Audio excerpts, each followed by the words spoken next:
very, very honoured to have you with us today. Thank you. So, can you share with us what your impressions are of the developments in the airport industry at the moment in the PPP and airport development space, generally? I think generally, I have travelled the world looking at privatizations which have been matured and ready for bidding, as well as talking to governments, enticing them to go for privatization and listing out the benefits of privatization. So there are two kinds of people. One who believe that privatizations and PPPs are the way forward, and like India. Right. India has tasted it very clear, and they have seen the benefits of PPPs. That's right. And they are now accelerating the whole program. That's right. And it's going to be a hot market, definitely, for the next couple of years. Okay. Then there are countries like Philippines who have, again, a very successful, who have had accidents in the past with Fraport. Unfortunately. Yes. Then they have probably learned how to move ahead. That's right. And Cebu was a very successful privatization. It was run very well. That's right. And I think what you need is a separate authority to run it. That's right. So when Cebu was run, there was a separate PPP center. That's absolutely right. That is, I think, one of the keys. The government is keen on it.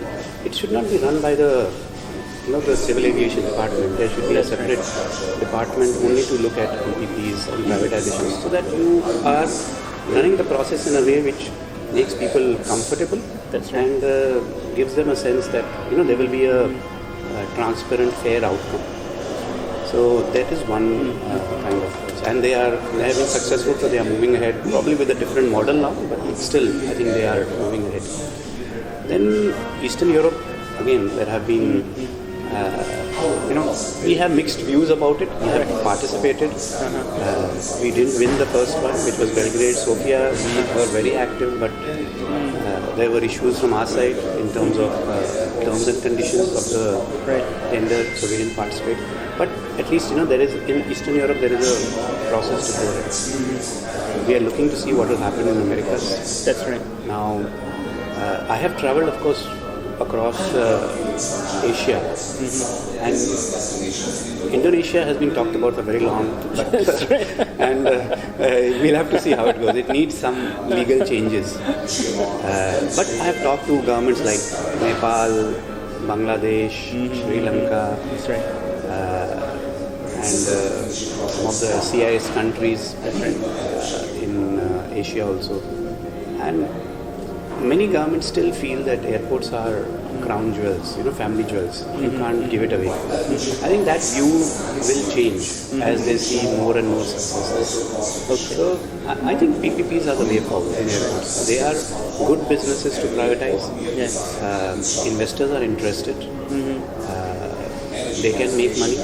And at the same time, you can deliver good value in terms of quality infrastructure and passenger comfort and experience. Yes. So I just wondered if I could bring you back to one of the things that you mentioned about Philippines. I think, as you quite rightly pointed out, they had a very positive outcome at the end of the first process. Now, do you think to a certain extent, maybe they undervalued the learning experience that the whole country went through to get the first privatization through? Meaning that, it's almost as if you invest in a child, right? After putting him through university, you say, he's not quite an experienced 35-year-old guy, so let me just, not focus on him anymore, right? So do you have a sense that governments actually undervalue that learning process which they themselves have put themselves through?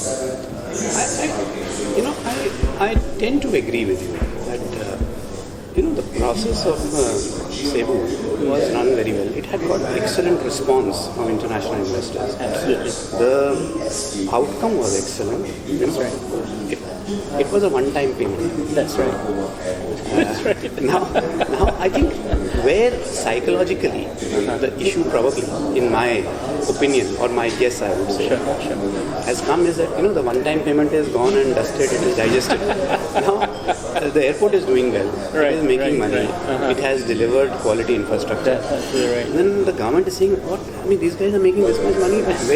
What am I getting?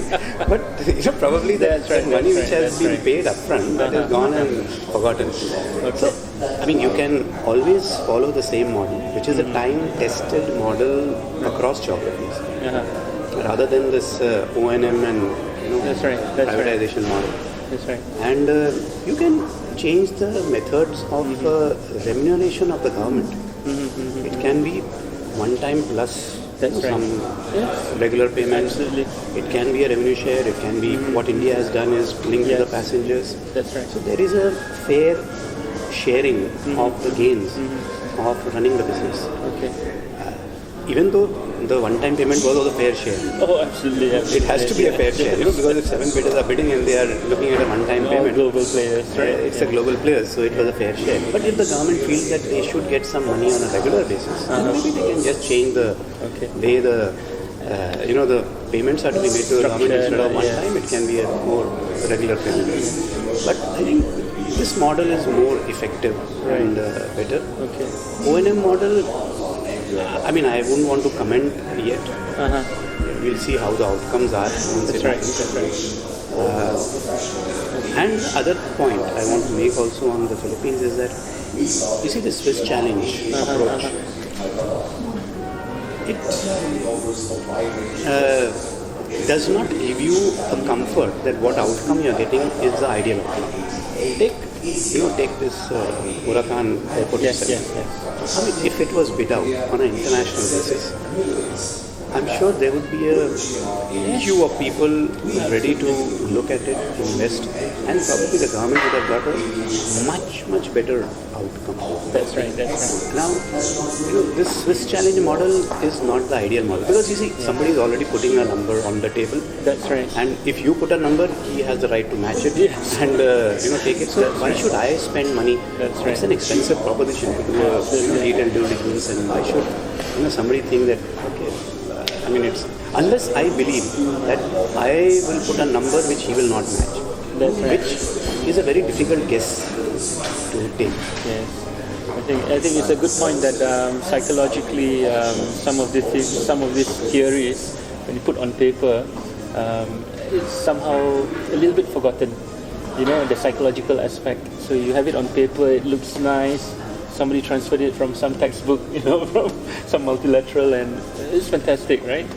But then we know that in real life, when you apply, for example, game theory, psychologically, people just look at it and say, hang on, I have to go through all these steps in real life now. Am I actually going to put in a counter proposal? Yeah.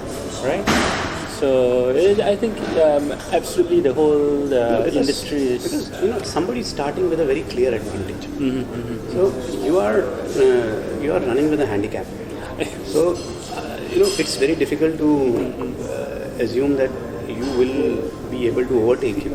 That's right. So Swiss challenges are good where they are extremely difficult projects to do, and there is nobody interested in your somebody is interested. To actually do the... But airports, which are dominant assets, I won't call them monopoly, but dominant assets. Yes. And airports which, there could be construction issues, risks in it, but once they are put up, there's no way airports will, if you run it properly, it will make money. Okay. So we look forward to hearing from you in future events for the industry, hopefully. Sure. I think speaking for airport industry in general, we're really glad that to have had you with us all this time, and we obviously look forward to you staying within the airport industry, Sidharath.